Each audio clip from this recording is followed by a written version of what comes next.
So, good morning, all of you. So it's as usual, it's a Sunday special time. So this Sunday special 60 minutes with psychiatry teachers is a pan-India platform to share experiences. We believe in the concept that teachers make difference. And this is a combined effort of IPS Faculty Training Task Force, IPS UG Education Sub-Committee, and IPS PG Education Sub-Committee. So we have today's program addressing the topic of burnout and wellness among psychiatry trainees. So I welcome all of you, so both the speakers, participants, and even students to this program. So myself, I'm Dr. Vinay.H.R. So I'm a part of a Minds team, which is also kind of supporting this initiative along with the Indian Teachers of Psychiatry Forum. So we have today's program with speakers involving Dr. Vijender Singh, Professor and HOD, Department of Psychiatry, AIIMS, Bhopal. Welcome you, sir. Thank you. And we have Dr. Amit Singh, Assistant Professor, Department of Psychiatry, KGMU, Lucknow. So welcome you, sir. Thank you, sir. Yeah, and also to convey the student perspectives, we have Dr. Gurveen Bhatia, final year PG residents from AIIMS Bhopal, and Dr. Sagar Rai, intern, KGMU Lucknow. So this Sunday special is it's been kind of a series which is making kind of a difference in terms of the teachers, those who are taking part of it is throughout the country. I mean, each time when it happens, so the representation is from particular zone, and so even including the staff from different cadres, from professor to senior resident, so are getting involved. So without wasting much time, so I call upon Dr. Ajay Kumar, who's assistant professor AIIMS Raipur, who's a moderator for this program, to carry on with. Over to you, Dr. Ajay. Thank you, Dr. Vinay. So as a moderator, my duty is to introduce and moderate the program. So very good morning. I am Dr. Ajay from AIIMS Raipur. And as we know that this program, we invite experts from different part of the country. So today we have two experts. One is from Bhopal and one is from Lucknow. And we have students also. So as usual, in a similar pattern, we will continue this program. So I would first introduce the first speaker, that is Professor Dr. Vijender Singh. And he is a very recognized person and has keen interest in academics, is a very good teacher. And he expressed his interest that he wants to share his experience about addressing the burnout and the wellness among the medical students. So hence we have chosen this theme of today's theme. So Dr. Vijender Singh has finished his undergraduate from PGI Rohtak, and later he has finished his post-graduation in psychiatry from AIIMS Delhi, and he was also a faculty in IPS Delhi later. And now he is currently the head of the department in All India Institute of Medical Science, Department of Psychiatry, Bhopal. So with this introduction, I invite Dr. Vijender Singh to share his experience about today's theme. Sir, over to you. Thank you, Dr. Ajay, and thank you for your kind words. I'll just screen share my this thing.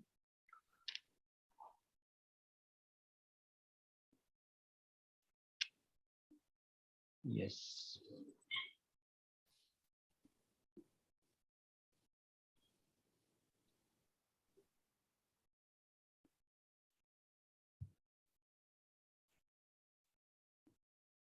Is that visible? My screen is visible to everyone? Yes, sir.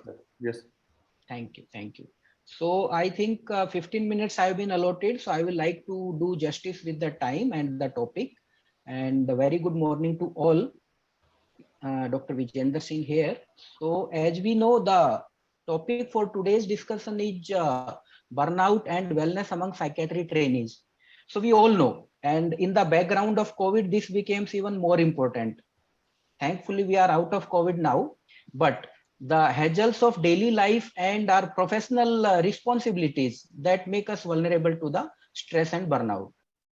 So I'll cover my talk under these subheadings: magnitude of the problem, definitions, how to identify stress and burnout, what are the manifestations of stress and burnout, factors causing it, management and strategies. I'll start with a case vignette. Dr. R, 26-year-old male, a resident doctor in Hospital X. Being in the residency scheme, he leaves from hostel at around 8 a.m. daily and returns back late in the evening daily, and even next day afternoon on few days when there is a night duty. He has no time to rest or enjoy leisure activities. Every day, he has to deal with patient slots day and night in all settings like OPD, IPD, and emergency settings. He has not been able to avail of or so-called leave from his work in last 6 months. Lately, he has been having physical problems like he never feels stressed, feels tired all the time, not able to have sound sleep, has often indigestion and reduced appetite. All the laboratory tests of Dr. R are within normal range. So this is one case vignette which reflects that how stress can affect a person who is doing residency duties, and how one's life can be affected or how one's health can be affected. So if I can go to the magnitude of the problem, I have not included exhaustive slides. As per one study, which was an online survey in the Indian setup itself, where 482 individuals were interviewed through an online questionnaire, and in the participants, it was found that around 45% of the participants, they scored high on emotional exhaustion, and around 65%, that is rather 66% of the participants, they reported depersonalization, which are indicators of the what we call burnout.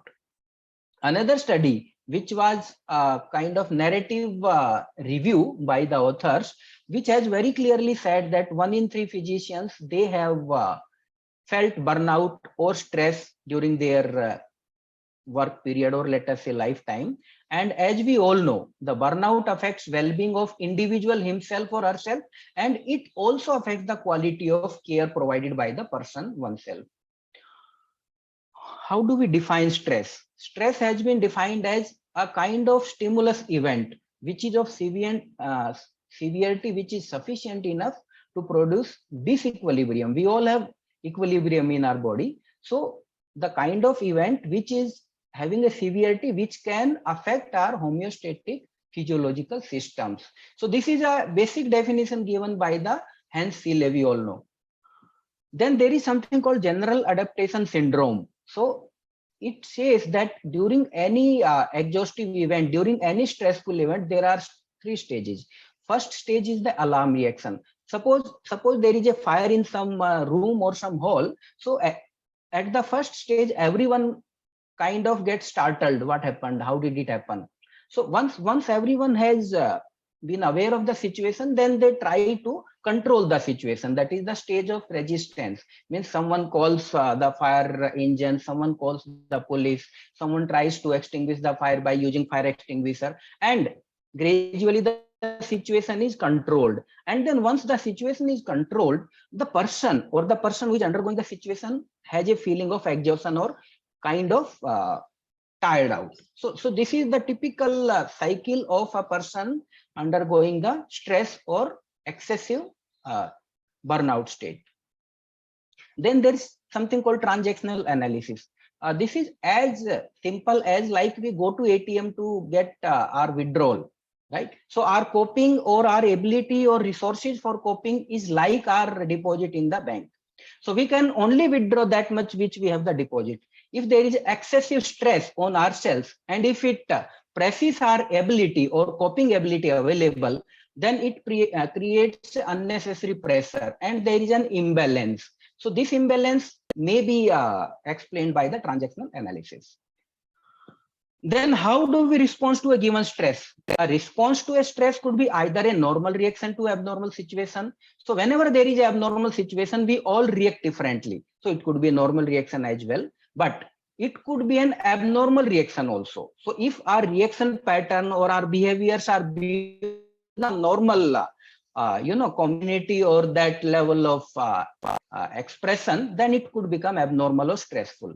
Then stress could be eustress or distress. Eustress means when stress causes some behavior or changes which are helpful to us, which can be productive, which can help our productivity. That it is called eustress. And distress means when it has negative effect, when the things are such that our productivity, our overall creativity or overall results are affected. That is distress. So taking the stress or the effect of stress or the, I would say, attitude to stress could be taken as this visual, right? Some people may take it positively that, okay, I have got a glass which is half filled. But other person who views it negatively may say, oh, it's empty, half empty. So I want it full. So the stress also, how do we get affected by stress also depends on our attitude towards our responsibility, the stress we get, and how do we react to it. What is burnout? Burnout is nothing but it's a kind of feeling associated with long-term job-related stress. And it's a syndrome of emotional exhaustion, depenalization, and reduced accomplishment, as we all know. And many times it's a response to the chronic emotional strain where we are dealing with other human beings who are in misery or in troubled state. Then what could be the symptoms? There could be physical symptoms, there could be psychological symptoms, there could be behavioral symptoms. Physical symptoms like sleeplessness, fatigue, feeling nervous, pains and aches. Then psychological symptoms could be in the form of depression, irritability, lack of motivation, grief, guilt. Behavioral symptoms could be staff conflict or like problematic behaviors at home or work. If I talk to a specific stress or stressful situation related to our profession or medical profession, what are the various determinants? Determinants could be like excessive workload. We all know that when we are working in Indian setup, the workload is one significant aspect. Then there is time pressure. In a given time period of, let us say, OPD or emergency duty, we have to see the loads of cases. So it creates a time pressure on us. Then many a times the residents have to do night duties, then they have to do the post duty, rounds, etc. So it leads to sleep deprivation also, particularly in emergency duties, they are not able to sleep. So it can lead to sleep deprivation also. And it's also known that we all have undergone residency scheme. We don't get regular meals at times. So it also affects our health.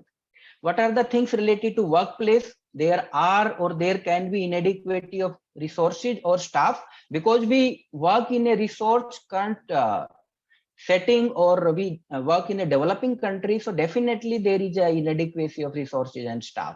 And many times the working conditions are not suitable.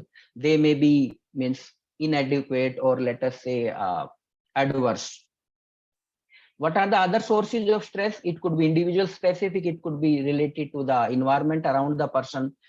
Individual specific means particular personality profile, like what we used to say type A profile. Then high demands on self and others. The persons who are dealing with death and dying, and like medical professionals are the persons who are dealing with death and dying, right? More so when we are dealing with persons who have very poor prognosis. Then around about the environment around ourselves, when the patient's expectations and demands are undue or we are unable to meet it, this also leads to demoralization and kind of stress and burnout. We all remember the COVID situation, right? So the demands of the families, demand of the society was that we should treat everyone, but which was not possible scientifically speaking. Then it's about level of support from friends and family, and we all know that mental health or psychiatry professionals or the profession itself has social stigma, discrimination. At times the situation can be conflicting. So that can also create a sense of inadequacy or stigma in the individual. Other sources of stress could be like work-life balance. It could be the stress due to outstretched working hours, lack of exercise and other leisure activities, lack of free time for the individual. As individual, we all need a free time. But when we are in such a profession, this kind of luxury is lost for us. Then there is a disruption in family and social life. So all these factors can create a disbalance for us and bring about a change, negative change in our behavior and emotional state. So these could be the various manifestations, right? What could be the behavioral manifestations? Like substance use in the form of smoking or alcohol abuse. It could be the impulsive behavior, aggressive behaviors, then fault finding attitude, sometimes overeating or undereating, accident prone behaviors, and one may start blaming self or others.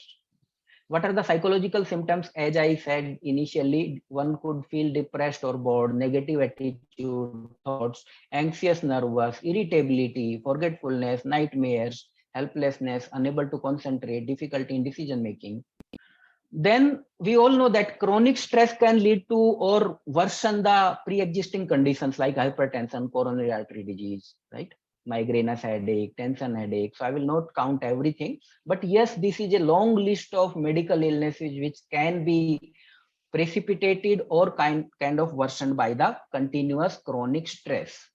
And we all know that continuous persistent stress can also decrease our immunity and make us vulnerable for more frequent infections.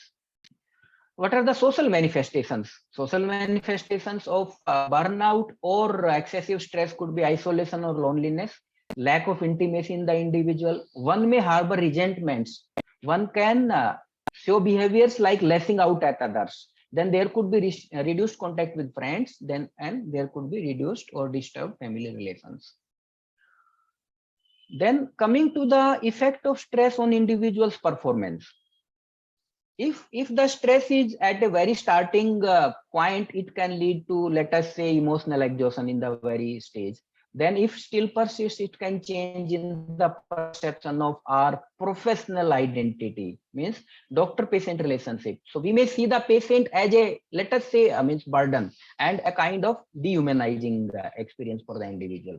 Then there could be impaired interaction patterns, both at work, both in the family. Then there could be minor or major psychological problems, as I said, depression, anxiety, sleep loss.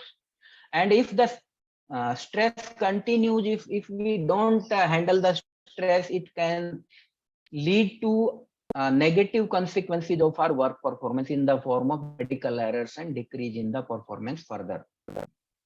So usually, how do we deal with the stress? We all know, means not all people are able to deal with the stress in a positive manner or in a healthy manner. We might have unhealthy patterns like maladaptive healthy behaviors, self-medications and drugs, refusing for consultation, which is quite common. Then cognitive domain, something like shameful to be psychologically ill, which is true for medical professionals also. It could be seen as a sign of weakness, like emotionally distressed could be seen as a sign of weakness. Then stigma, which is again stalking all of us, or because we also belong to the community, we are also a part of the community. So stigma still stalks us, and sometimes a constant denial about the stress. And we doctors or nurses or the medical professionals sometimes carry the feeling of omnipotence, that we can't feel distress or we can't be distressed, we can't have burnout. So that can also affect our overall prognosis or the problem. So how to deal with it? Coming to the management. So first step to deal with it is to acknowledge it. So unless we acknowledge it, we are not able to deal with it. So first and foremost step in case of stress and burnout is that the person affected should in a position to accept it, to acknowledge it. Then there are various ways to deal with it, right? So there are 4 A's of stress management, which are alter, adapt, and accept. Avoid means, as a person, either you should be able to say no about responsibility, about the additional workload. So that is one aspect, means either you should be able to say, I don't want to take it. If you are not able to say that, then you should be able to say alter. Alter means, suppose you have to see 50 patients in psychiatry OPD. So you should be able to say to your seniors, sir, I will see only 25. Other 25 need to be distributed among other doctors. I have to take care of myself. If that doesn't work, then let us adapt to the given situation. If one has tried the first 2 and it doesn't work, then one has to start adapting to the situation. We have to come early in the OPD. We have to spend time later in the OPD, or let us say longer time, and adapt to the given adverse conditions or excessive load. And last but not the least, which is a kind of healthy coping, that we accept it. Suppose it's like ownership. Whenever there is an increased workload, usually people say, no, I will not do like this. This is not my duty. So the healthy coping could be, okay, if there are 50 patients, let us handle it more carefully. Let us work as a team. I will do something for this increased workload. I will find a solution. That is acceptance. So these are the four stages, or let us say steps, to handle the stress. Then what are the other stress? First and foremost, as I said, identify the stress. How do we identify it? We have to make a diary, stress diary, that is systematically recording what are the various kinds of stress and how it is affecting us. Try and assess your own coping style. One should ask, how did I cope with the stress or this kind of stress in the past? So that will tell you that, yes, I do have the coping style. I do have the coping resources. I carry resilience. Then assess the adaptive and maladaptive ways of coping. So we have to identify at the same time what are the maladaptive ways, for example, excessive alcohol intake, drug use, that also need to be identified at the same time. Then developing a problem solving approach. We all know problem solving approach is a systematic approach at handling the problems, which includes problem orientation, identifying, defining, and formulating the problem. And the one very important aspect is time management. So many a times as a medical professional, we are not able to handle our time effectively. So once we are able to manage the time, it enhances our sense of control, it increases our productivity, and it may give a sense of reduced workload. Then what else to be done? Let us means like making a lifestyle modification. We all know that we live in a society where there are lots of strains on our day-to-day lifestyle. So we have to take care of that lifestyle situations, like we have to decrease the caffeine in the diet. We have to take a balanced diet and avoid junk foods. We have to go for regular exercise, like at least 30 minutes, 3 to 5 times a week. We have to ensure adequate sleep and practice sleep hygiene. We have to exercise our leisure time, like doing something for oneself. For example, sparing half an hour for oneself for some hobby, gardening, kitchen, or whatever one likes. Then relaxation exercises, which are also USP of our society. So we should try to handle our stress by using these indigenous methods. There is something called work and leisure balance. So as I said in the previous slides, unless we are able to balance our work and leisure activities, we may fail in handling our responsibilities. Then, as I said, we have to connect with our near ones, our friends, our family. So we have to come out of this digital thing and we have to physically interact with people. If not possible, at least telephonically. So, but we have to connect with the people. We have to make a connect with the society. So that's all I think I have to say. Thank you.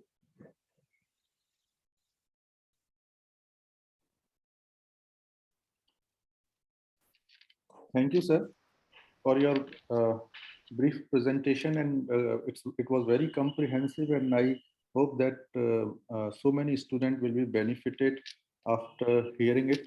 And those are not present, they also can access to these videos on our YouTube channel. They can simply go and subscribe and type. They can search they can make a Google search of Indian teacher of psychiatry. Sir, can you stop sharing your slide? Yes, I will. Yes, I will.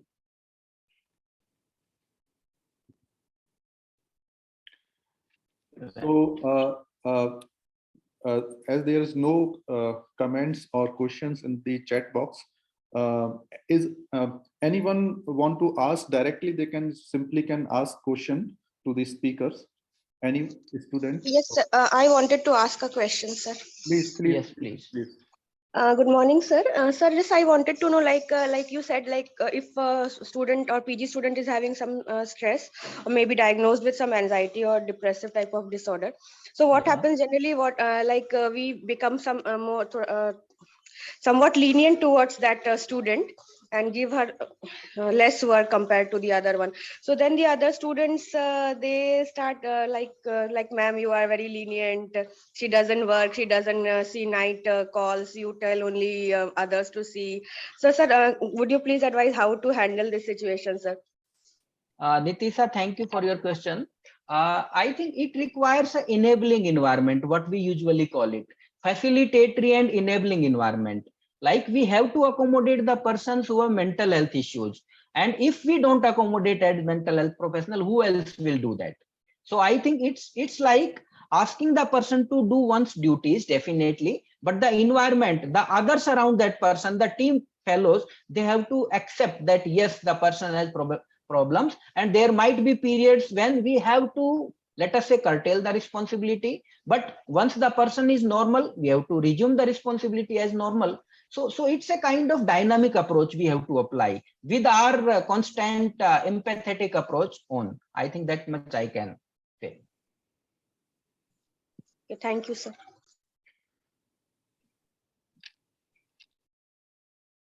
So we have a comment in the chat box. I request all the whoever asked question that please identify yourself, tell your name so that it will be recorded on the record. So there's a comment like, do the faculty add stress to our student at workplace? How do you respond to it, sir? I think I will take it to a broader form, right? Wherever we work, there is stress. So if we think that we will work in an environment there is no stress, I think then we are not in a real world. If we are working in the real world, definitely there might be stress, but it's the how do we handle that stress? How do we take that stress on us, right? How do we utilize our resources? We all have resources. Many a times we tend to forget our resources, or many a times we tend to utilize maladaptive coping, right? So it's up to us. Definitely, whenever we are in trouble, we have to ask for help. One should not hesitate in asking for help. Many a times we think in a helpless situation, right? That okay, nobody will be able to help me, nobody is understanding me. Unless you call for help, unless you ask others, definitely the others may be in a position to help you. And I think in a given team, in a given teamwork, definitely the people will be there to help one in such situation. About faculty giving stress, as I said, everyone is a part of stress, right? So we all carry our responsibilities, and when we are carrying out our responsibilities, some degree of stress is mandatory. And as we all know, some degree of anxiety and stress can lead to betterment of our performance, but it should not affect us negatively. That's what I can say. Yes, I think it satisfies the questioners. Now the other comment is also there, which is also pointing out the same issue. It's the comment asked by Dr. PN. I think Dr. PN has asked to this question that how do you deal with empathy burnout when dealing with cluster B individual or those in irritable mania aggressive patient? It's very I think this is a very specific comment about a given clinical situation. It may not be a situation of, let us say, teamwork, right? But definitely it requires your specific professional abilities, how to handle persons will cluster B, or let us say symptomatic patients. So I think it may be out of today's scope, definitely. But yes, you should be able to handle as a professional how to deal with such individuals who are symptomatic, right? Okay. So not all persons who are having burnout and stress be symptomatic, right? Once you identify that given person has some diagnosis or some, let us say, vulnerability, then your approach changes significantly, I think. Okay, thank you, sir. So with this, I think it's time to move to the next speaker. And our next speaker expert is from KGMU Lucknow. He is Dr. Amit Singh, and he is assistant professor in Department of Psychiatry. And so he will be, addressing the similar issues, burnout and wellness in a student in his own perspective. So please, Dr. Amit, you can share your slide and start your presentation. Thank you, sir. Thank you, sir, for my brief introduction. Let me share the screen.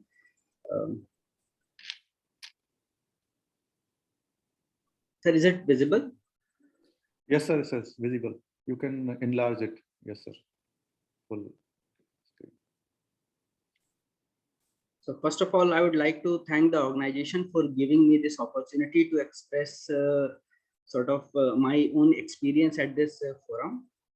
So I will be talking about my experiences while dealing with burnout and wellness among undergraduate students. I am assistant professor in psychiatry at King George's Medical University, Lucknow. Now, coming to stress, anxiety, depression, these are quite common. These are all common especially in youth, because this is a period when people come out of their safety at home. They join medical colleges. There is a change in place, change in environment, and there is a change in support system.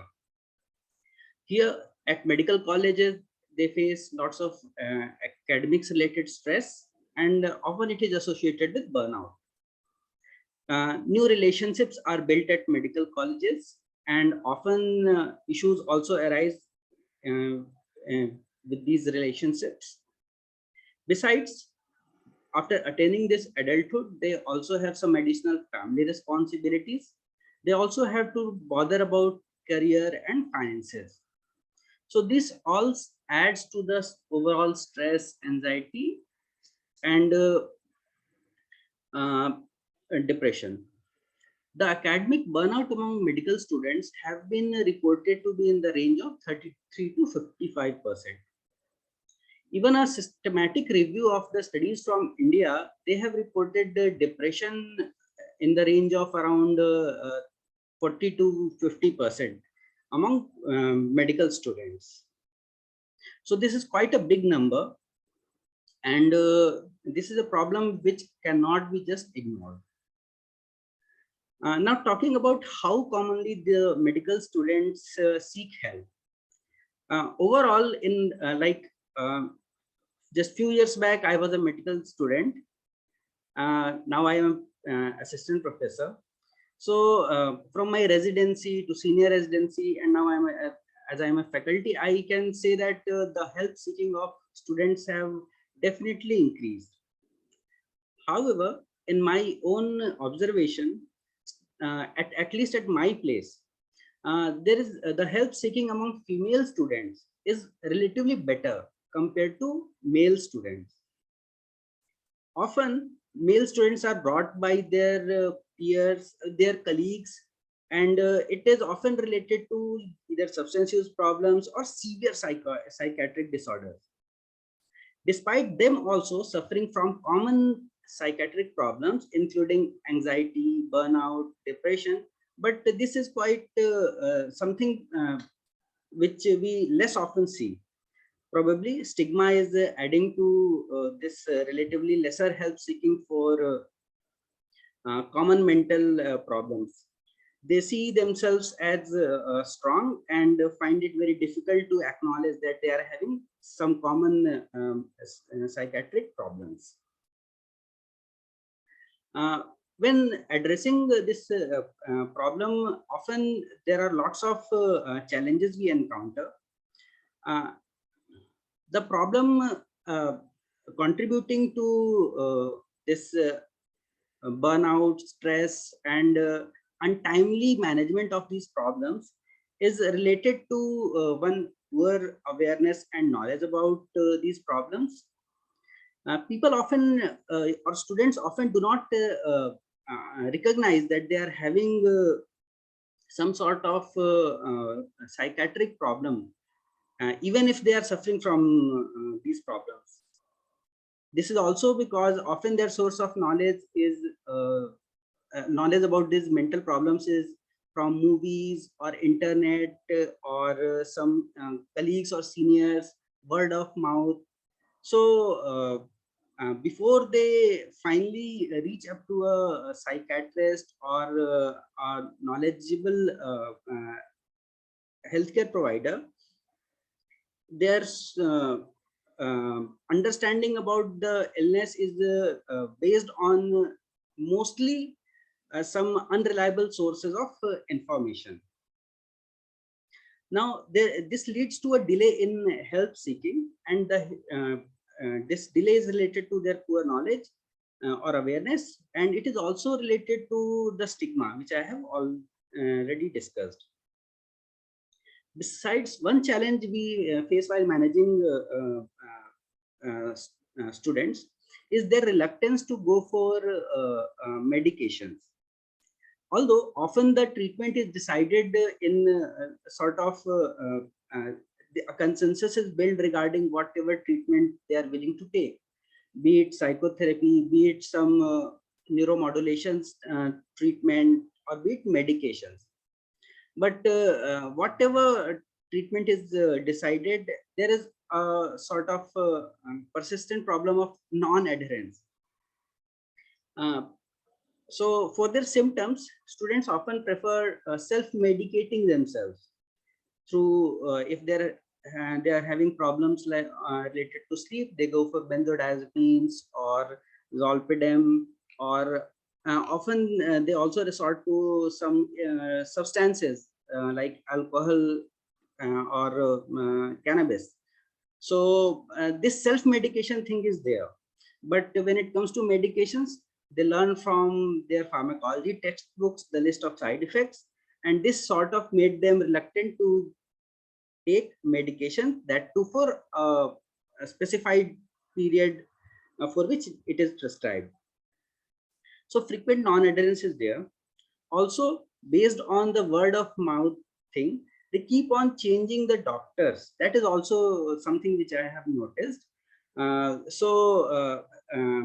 They seek treatment from one person, but in this hope that they will get a rapid improvement if they consult somebody else, they keep on changing the doctors rather than adhering to the medications or treatment which is prescribed or which has been suggested by some of the treating healthcare provider. Now, what are the services which are available at our place to address the burnout and other mental health related problems? Here, 24/7 psychiatric services are available. Daytime, during the OPD hours, they can come and directly consult there in OPD. They can, out of these OPD hours, we have emergency services which runs throughout the day. So they can anytime come and seek help for their problems. There are sort of walk-in services for students. Like I believe this is there with most of the medical colleges. Students can directly come and consult the faculty who are just not there in OPD. And more often, at most of the times, they are properly seen and their problems are addressed. So services are available.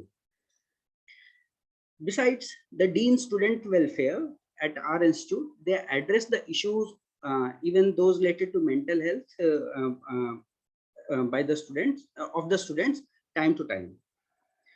We also have counseling services by the psychology faculty of our department, who on a specified day every week addresses these every student who is having some certain kind of problem, or who are referred from the Dean Student Welfare, are seen by the psychology faculty, and the counseling and any other psychological help is provided through that platform. Also, the mentor-mentee sort of program is now it has been proposed, and I'm exactly not aware about how much it has been implemented, But I believe that in some time this mentor-mentee program will also be there in our institute. So that will help the address lots of concerns and issues related to career, and they can get a guidance from their seniors. So that will help them help reducing the burnout and stress. Now, what can be done regarding this the problems that I have discussed earlier? So one thing is generate awareness. Generating awareness is the most important thing which I feel here. And I believe that all the platforms which are available to as a psychiatric teacher, we should be using all the platforms to generate awareness related to mental health, so that people can understand what that their problems may be related to some psychiatric problems and seek timely help. Then even in lectures, in long clinics, short clinics, and during other interactions also, it is important to make them skilled enough to identify illnesses, just not in themselves, but in their colleagues, in their friends or their family. So that will help their overall understanding of the problem. And then we should also be working on enhancing the skills so that they can negotiate those colleagues to seek help. Besides, as a psychiatry teacher, we should also be working on reducing the stigma. Often, since their knowledge is based on some unreliable sources of information, they see psychiatric illnesses as some mysterious problem. So explaining them a little bit of neurobiology helps understand the biological basis of their problems. So this actually I have found to be helpful. And in my lectures or in long clinics, short clinics, I found that brief open discussions, they are quite helpful. People often come out with their experiences which they have suffered, or which their colleagues or their family members have suffered. So this sort of help in generating the awareness related to the problems which we used to discuss. So this is a brief presentation regarding my experience. Thank you. Thank you, Dr. Amit. And it was very pertinent to understand that those issues of the student facing and getting this burnout and stress. Although there is a comment in the chat box that student perspective is also there. We will come to it. And one of the student is asking about the provision of weekly off. So there is a different policies. Some institution has post duty off and some do not have. Though there is the residency training program, there is a guideline that means they have their own duties and responsibility and they should be available on call and all that. So those issues are there. It's very difficult to address each and every issues.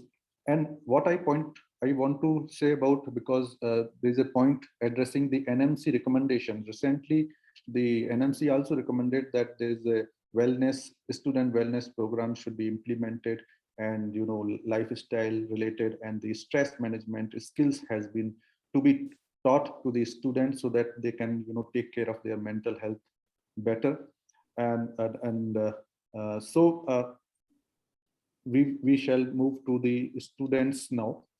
So let's see what students has to say. Can I call first Gurmeet Bhatia, Gurveen Bhatia, sorry. So you can share your thoughts, Gurveen Bhatia. Yes, sir. Good morning, everyone. first of all, starting from the from the student's perspective, as a PG resident currently, working as a PG resident currently, what I feel is that why, first we all need to understand why is it necessary to tackle the burnout among the PG residents as well as the UG students, that apart from the mental and the physical health, the effect that the burnout has on the mental and physical health, it also decreases the work efficiency and leads to a lot of errors on our part as a resident, a lot of errors, mistakes that can be avoided if we are not that burnt out mentally and physically. So that further leads to the burnout problems, that then we start residents start thinking that I am not sufficient enough to perform this duty, I am having frequent errors, and then the scolding from the faculty or the seniors further lead to that vicious cycle, lead us to that vicious cycle that we ourselves find very difficult to come out from. So decrease in the work efficiency, physical and the mental health, these are the basic issues that we face due to the burnout. So sharing my experience, what has already been covered by two both of the speakers previously, that among the residents, sometimes we tend to accept that this is our reality, that we our seniors have been working like this, we are also working like this, and our juniors will also work like this. So no one wants to break that cycle. Like if I worked for 48 hours in my first year, I will expect my junior to work for 48 hours without understanding. So first of all, according to me, that first step to tackle that burnout among the residents would be to create that healthy working environment, even if the duty hours are more due to some reason, due to the lack of resources, due to the lack of human power that we are currently facing in our department and other departments in our institute. So first of all, what is important in that is that we should at least create a healthy working environment, even if the working hours are more, if the seniors are supportive, if the faculty members are understandable, as we are lucky in our case. So if they are understanding, it tends to decrease that mental burnout or the mental exhaustion, that we tend to have this feeling that okay, even if some mistake will happen, there are our seniors who are there to understand us, or who are there to who are there to help us. So this is a very basic first step that can be done at the departmental level. Then sharing my experience, that we all have gone through the burnout at some point in our time. There was a time in our during my first year also, when no other PG was available due to some of the reasons. So I also had to face a burnout at that time, like working for 4 to 5 days continuously due to some COVID crisis at that time in our department and some unfortunate event. So what I did was I went to my senior, and then I went to Sir Vijender sir, obviously who's our HOD. So I shared my experience and I told sir that I am facing this issue. So this is how everyone learns, or everyone has their own ways to cope up with that burnout. But not everyone has those helping seniors or helping faculty members, or we tend to we ourselves ourselves tend to be hesitant to go to our faculty members, which should not be there. That I have seen with my other colleagues, that I deal with my other colleagues from the different departments that are heavily duty that have heavy duty hours like medicine, pediatrics, and other departments. What are the common ways they resort to decrease their mental burnout is like for the males especially, they tend to increase their substance use. They will smoke more, they will have the alcohol use. And as a PG resident myself in the institute, I get like one or two of my colleagues every week contact me with these issues, that we are not able to sleep, we are not able to cope up with our duties, we are having decreased work efficiency. So what should we do? Even if I tell them, please come to our facility that we are providing to the students, like student wellness center, only one among the 5 will turn up there. And what will they do? They will ask me on the phone, please tell us a medication so that we can sleep peacefully. We don't want to come to the psychiatry department, or we don't want to consult. So this is the common perspective the students have, that they, first of all, they will feel stigmatized, that everyone will get to know that we are having a psychiatric consultation, we are having some mental issues. And then the perspective of our own colleagues in our own department and the faculty members will change. So they don't want that. They will just resort to some easy issues, easy solutions, like buying the medications from the market on their own, like on the market from the own, or if they don't get that, then they will resort to the smoking and the alcohol use. This needs to, so according to me, this needs to be addressed, and to create the more awareness among the residents. And the second is creating the healthy work environment. And at some point we should also understand, like the departments and the other seniors should also lower the unexpected unrealistic expectations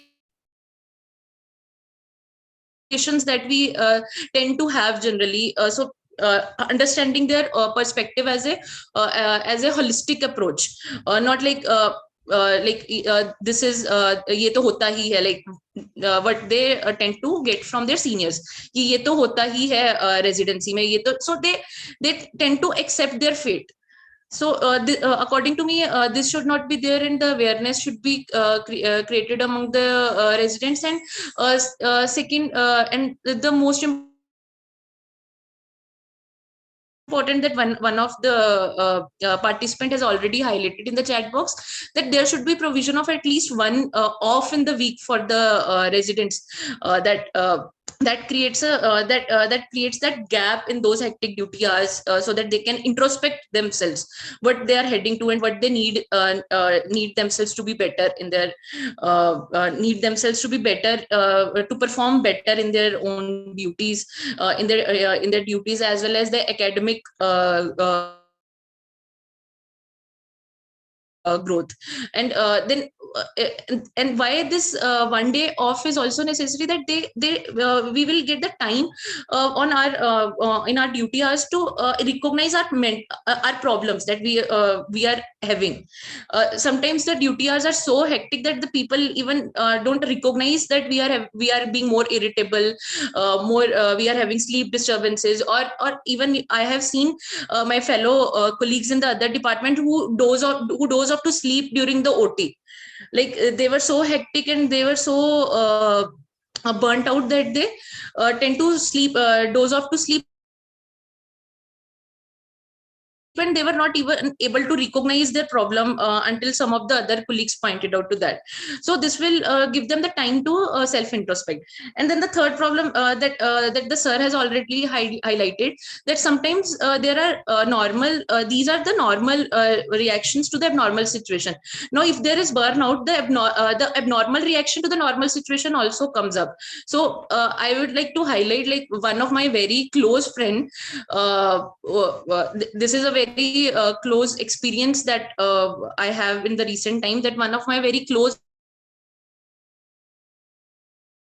friend attempted a self-harm, and she's currently in a vegetative state because of this, only because of the abnormal reaction she had because of the burnout to one of a very minor family situation that she had. So these are the problems that I wanted to highlight from the students' perspective or the residents' perspective. And similarly, these problems are also true for the undergraduates and the interns, as they tend to come to live in the hostel first for the first time in their life. And there is a lot of change in the dynamics that they are experiencing. Rest, I think Dr. Sagar will be better to highlight the problems in the undergraduates. So this is the perspective from the resident sides from my end. Thank you. Thank you, Dr. Gurvin. So next, Dr. Sagar Rai, kindly share your experience, what you want to say.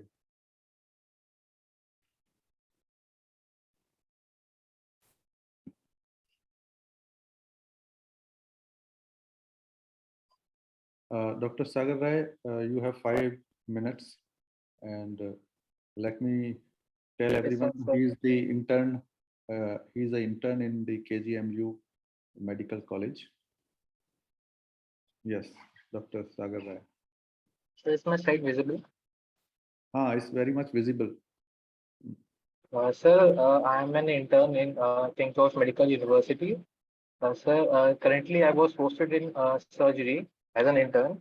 So I will point out some things that I found that was in my internship.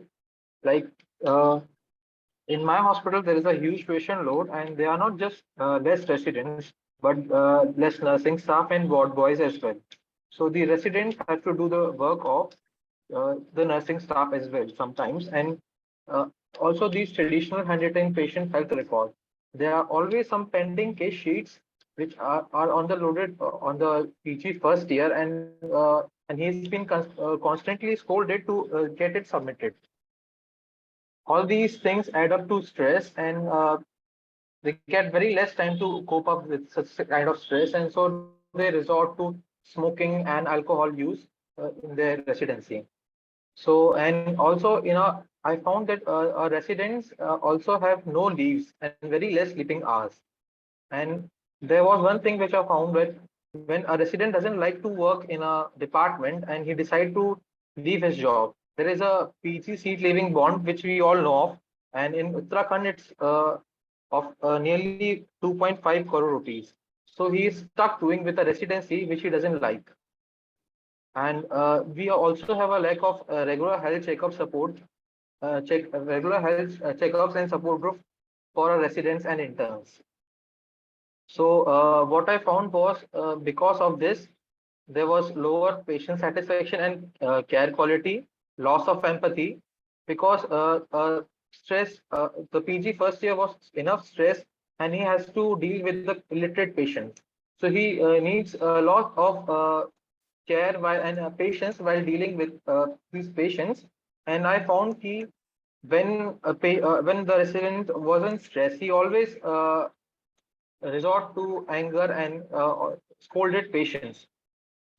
There are high medical error rates and malpractice because of excessive burdens, and I also found that in resident room become a site for smoking, and there were chances of increased alcohol and drug abuse in the residence. In my internship, I also found that one of our senior overdosed on some medication due to some stress, and she was admitted in medicine. So the problem with suicide attempts are very common, and most of them are even not reported.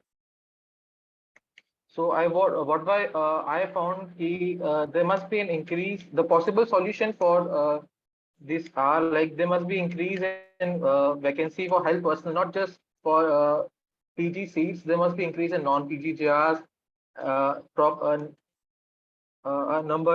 increase in number of nurses and ward boys, and the case sheets and health records of patient must be digitalized. There is additional benefit in digitalizing the patient case sheets and health record, that they will be saved for a longer period of time. They will be permanently saved. And traditionally, we have these old case sheets which easily get torn off, if we keep them digitalized, it would be easy accessible. We should strike off the PG seat leaving bond, because I find if a person doesn't like to work in an environment which he decides to take it, but during a course of time he realizes that it is not according to him, so he or she must be able to leave that job. There should be regular leaves, and there should be also fixed working hours. Like for Bell's Commission in America, we have 80 hours per week. There should be something similar for them. And in our college, recently we had this a health camp which was conducted for faculties and staffs. I was posted there, so I found it very helpful. There was physical and mental assessments of every employees of the KGMU, and it was really helpful. I think so. If a quarterly mandatory health checkup should be there, and there in our college, I found some super specialty department have labeled their department as no anger zones, and that would be really nice if uh, these specialty departments also, the other department as well, follow these. So that's all from my side. Okay, thank you, Dr. Sagar.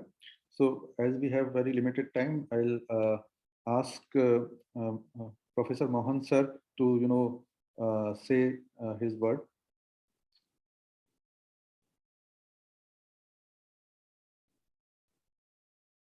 Hello, Ajay. Thank you very much. Good morning. As always, it has been another very useful Sunday morning session with teachers. And it is very appropriate that, the speakers chose a particularly relevant topic today. Because all over the world, it is not among psychiatrists, psychiatry postgraduates and medical undergraduates, but amongst the whole medical profession, the healing profession. When I say medical profession, I'm not only talking about doctors, but I'm talking about nurses. I'm talking about other people who work in the health profession. Burnout is becoming an increasing problem. Like, for example, I spent part of my time in Australia. In the recent past 2-3 weeks, there have been a lot of public outcry about ambulance drivers not being able to get people on time to the hospital, and how people in the emergency waiting have to wait for a long time. So burnout is a big problem amongst all people working in the medical profession. And it has been made out by the speakers that the COVID has exposed this to a greater extent, because during the COVID, lots of things occurred. Many people spoke that, like the Gurveen said that during COVID, there was some extra work. Then one of her friends had to do what she did, etc. So COVID has exaggerated all these problems. So burnout is a very important problem. I think Dr. Vijender Singh has given us a lot of, simple, practical, implementable suggestions, because stress is part and parcel of life. When you do post-graduation, you cannot avoid stress. In fact, I noticed in the chat box, one person has asked, do the faculty add stress to the our residents? Of course, the faculty will add stress. I mean, if the faculty is not, let us say, optimally strict, you will not go on time, you will not write your records, you will not do whatever has been instructed, etc. But what is important is, as Dr. Vijender Singh showed in one of the slides, is it distress or eustress? I think all of us who have finished MD will always remember one or two of our teachers who produced extra stress. But today, when we think of them, we don't think of them in a negative way. We think of them in a very positive way. I remember I did my training in DPM and MD in NIMANS. My professor in neurology, the late Dr. K.S. Mani, he was a stickler for time. If the round starts at 9:30, after he has come, even if it is 9:31 or 32, you walk in, then you had your day. You get fired, you get maybe, to looking back, at that time it was so stressful. But when you now look back, that gave you a time sense, that made you prompt later on. In fact, One of the persons with whom I have worked with for a long time is Dr. Sartorius, who is a division head of WHO. I still work with him on the early career psychiatrist. He tells me that he is always very prompt, 5 minutes early. Even today, he's 85 years. Recently, I met him at the World Congress of Psychiatry. He is 5 minutes before his session, wherever he's supposed to speak. And he tells me that once his head of the person under whom he was working asked the sister, the staff nurse, to lock the entry door to the ward, because when when the boss entered, some people had not come. They wanted them to learn a lesson. So coming back to the question which the person asked, the faculty will cause stress, but is it the eustress or distress? That is what is important. The question is very important because we also know that a lot of our colleagues in the faculty produce the wrong kind of stress in our postgraduates. I also know that people have sometimes, attempted suicide or gone into deliberate self-harm because of a particular faculty. There have also been instances when people have said, students have said, I will not take my exam till so-and-so retires, etc. So that's a good question, the eustress, distress, etc. And coming back to the burnout, it's very important. I think all the points which Dr. Vijender Singh mentioned, in fact, I have noted down in a piece of paper, the 4 A's: avoid, alter, adapt, accept. The point is, we have to learn to enhance resilience. Our workplaces are not going to be much substantially. There is workload. In fact, in many places in Western countries, another stress for postgraduates is the increasing load of documentation.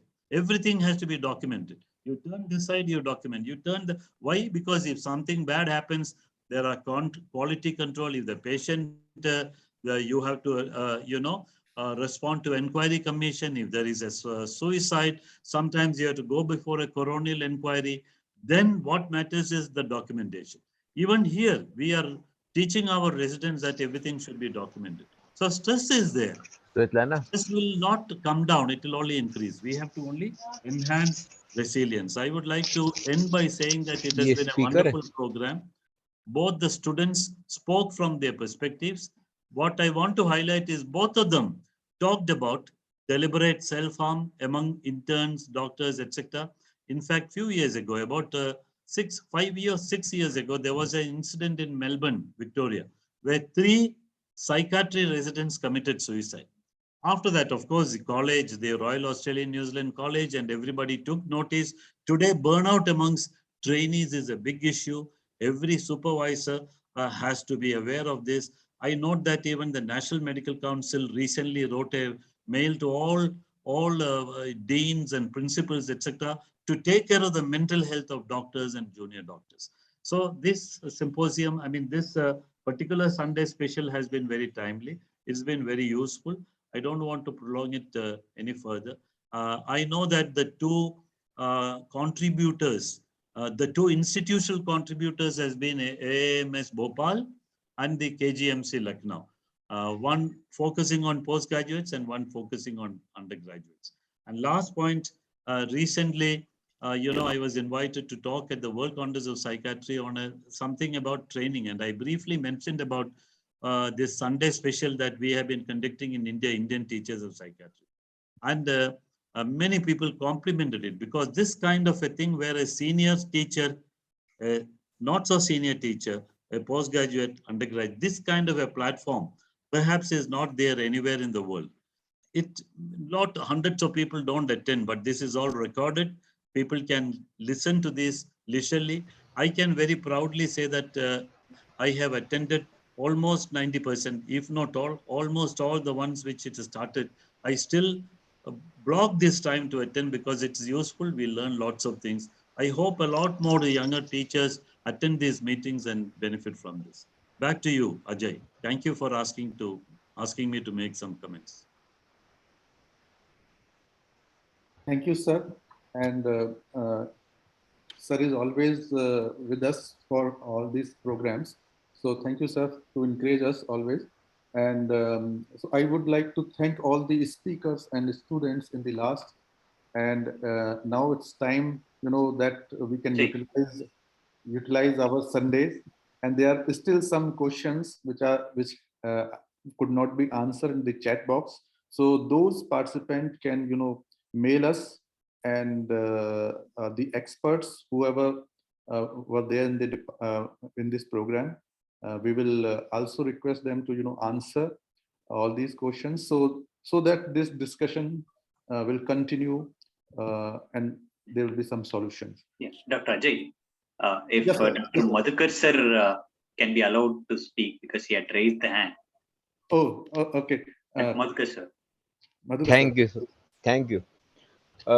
Not only the medical faculty, am I audible? Yes. Yes, sir. Yes. Not only the medical faculty, but the entire world population is suffering from burnout from corona, and has gone into corona fatigue.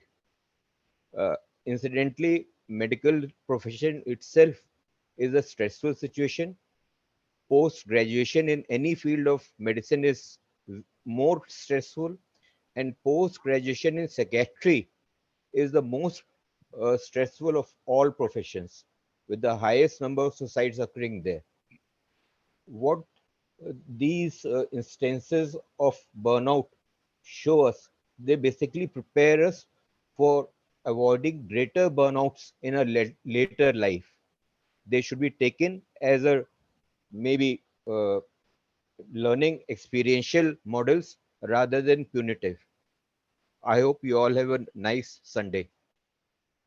Thank you. Thank you, sir.